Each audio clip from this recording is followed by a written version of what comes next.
I've always considered myself a rational person, a no-nonsense type of individual who could explain away almost anything with logic and reason. However, the events that unfolded in the summer of 2023 shattered my sense of security and plunged me into a realm of fear I never knew existed. What follows is a true account of my experience with a stalker, a shadow that haunted me long after the sun dipped below the horizon. It began on a typical Friday evening. I worked as a paralegal at a bustling law firm in the city. My days were spent buried in paperwork, scheduling, and research, but Fridays were special. They signaled the end of the work week and the beginning of a much-needed reprieve. That Friday was no different, until it was. As usual, I left the office around 6 p.m., the sky tinged with the soft hues of twilight. The streets were busy with people eager to start their weekends. I enjoyed walking home. It was a time to decompress and reflect on the week. My apartment was only a few blocks away, nestled in a relatively quiet neighborhood. That evening, I noticed something unusual: a man. He was lingering near the entrance of the building, his eyes fixed on me. At first, I thought he might be waiting for someone, perhaps a friend or a taxi. I brushed off the unease that crept up my spine and continued on my way. As I entered my building and rode the elevator up to my apartment, I convinced myself I was overreacting. The weekend passed without incident. I spent Saturday running errands and Sunday catching up on some much-needed rest. By Monday, the memory of the stranger had faded into the background of my mind. I had more pressing concerns: work deadlines, upcoming cases, and the daily grind. Monday evening, however, brought the fear back in full force. As I walked home, I felt a presence behind me. Turning around, I saw the same man from Friday, his eyes now filled with an unsettling intensity. He followed me at a distance, not close enough to cause immediate alarm, but close enough to be unnerving. My heart raced as I quickened my pace, desperately hoping to lose him in the crowd. When I reached my building, I darted inside and watched through the glass doors as he stood across the street, staring. My hands trembled as I rode the elevator up, and I couldn't shake the feeling of being watched even as I locked myself in my apartment. That night, I barely slept. Every creak and groan of the building sent my heart into a frenzy. The rational part of my brain tried to calm me, suggesting it was a coincidence that he might live nearby or have business in the area. But deep down, I knew something was wrong. The following days were a blur of anxiety and paranoia. Every evening, the man was there, following me at a distance. His presence became a constant in my life, an unwelcome shadow that grew more sinister with each passing day. I stopped going out after dark, taking detours and changing my routines in a futile attempt to shake him off. By the end of the week, my nerves were frayed, and I decided to report the stalker to the police. The officer who took my statement was sympathetic but realistic. Without concrete evidence of a threat, there was little they could do. He advised me to stay vigilant and keep a record of any further incidents. Despite the police's lack of immediate action, documenting each encounter provided me with a small sense of control. I began writing down every detail: the time, location, his appearance, and any behaviors that stood out.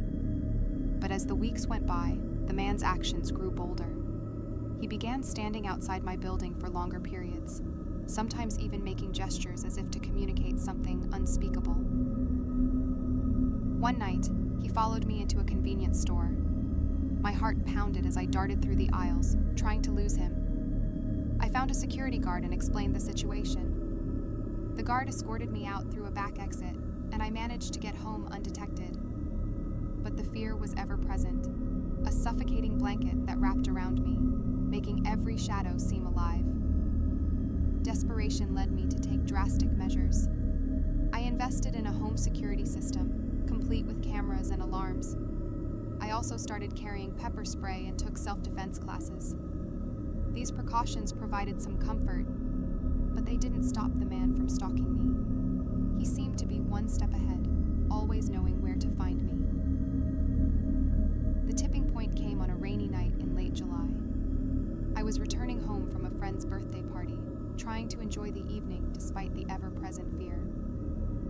As I walked down my street, I saw him. He was standing under a streetlight, his face partially obscured by a hood. But this time, something was different. He was closer than ever before, his eyes locked onto mine with a terrifying intensity.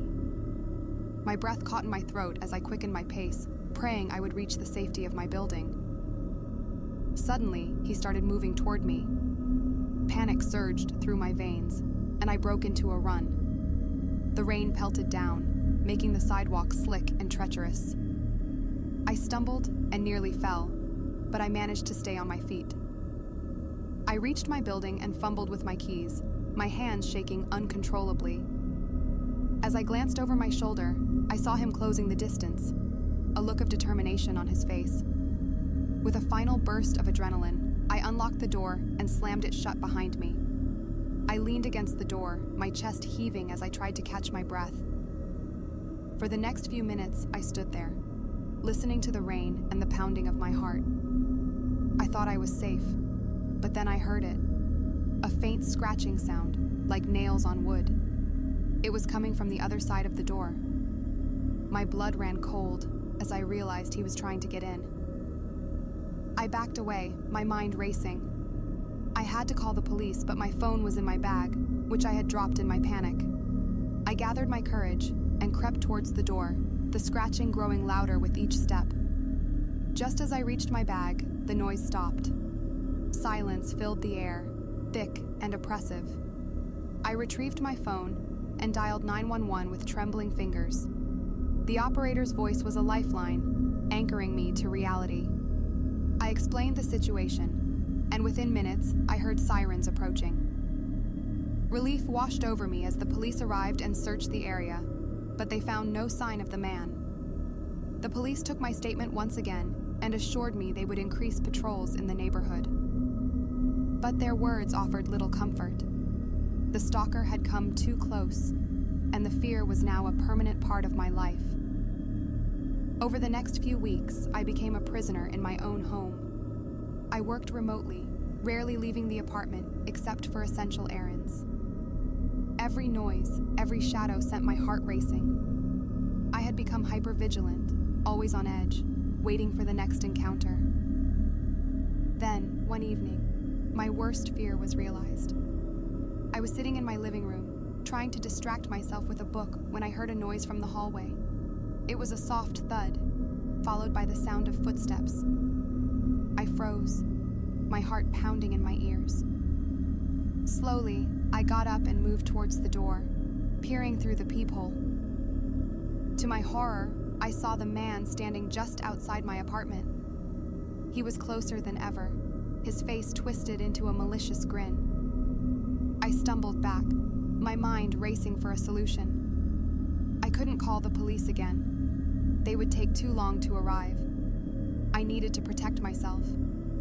I grabbed the pepper spray from my bag and approached the door. My hands trembled as I unlocked it and swung it open, aiming the spray at the stalker's face. But before I could press the trigger, he lunged at me, knocking the canister from my hand. We struggled, and I felt a sharp pain as he grabbed my arm and twisted it behind my back. I fought with all my strength, kicking and screaming, hoping someone would hear and come to my aid. But the building was eerily silent, and my cries for help seemed to vanish into the void. The stalker pushed me to the ground, his grip tightening as he whispered something in my ear, words I couldn't understand, but their tone was filled with menace. Just as I was about to lose hope, I heard a voice, a shout from down the hall. The stalker paused, his grip loosening for a moment. I seized the opportunity and kicked him with all my might, sending him stumbling back.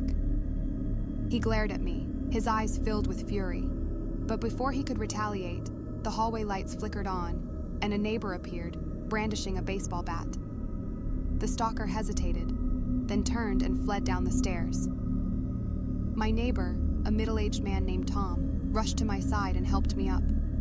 I was shaking, my body bruised and my mind reeling from the encounter. Tom called the police, and this time they arrived quickly, scouring the area for any sign of the stalker.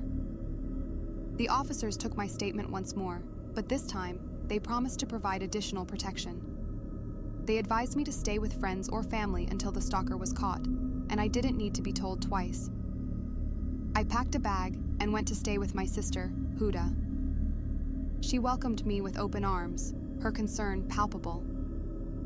For the next few days, I stayed at Huda's house, trying to regain a sense of normalcy. Kenza, her daughter, was a bright light in the darkness, her cheerful presence offering a temporary reprieve from the fear that had taken over my life. But even in the safety of my sister's home, I couldn't shake the feeling of being watched. The police investigation continued, but the stalker remained elusive. My life had been turned upside down, and I struggled to find a way forward. Every day was a battle against the fear that had taken root in my mind. I knew I couldn't live like this forever, but I didn't know how to escape the shadow that haunted me. Then, one evening, I received a call from the police. They had found the stalker. He had been caught attempting to break into another woman's apartment in a nearby neighborhood. The relief that washed over me was overwhelming, but it was tempered by the realization that he had been targeting others as well.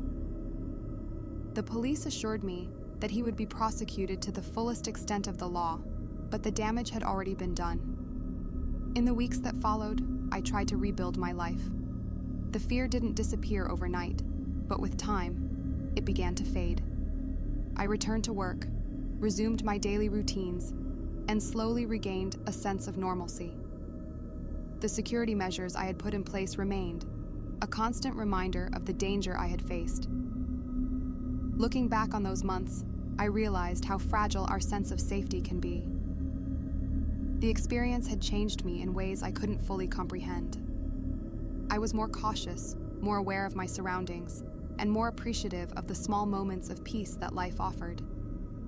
The stalker was eventually convicted and sentenced to prison, but the scars he left behind were not so easily erased. I learned to live with the fear, to accept it as a part of my reality. But I also learned to find strength in the face of adversity, to lean on the support of loved ones, and to never take my safety for granted. Life moved on, and so did I. But the shadow of the night remained, a constant reminder of the darkness that lurks just beyond the light. Thank you for watching Midnight Knocks. If you enjoyed our horror stories, please give this video a thumbs up and hit that subscribe button for more spine-chilling tales. Don't forget to check out our other videos for more eerie adventures. Until next time, stay spooky.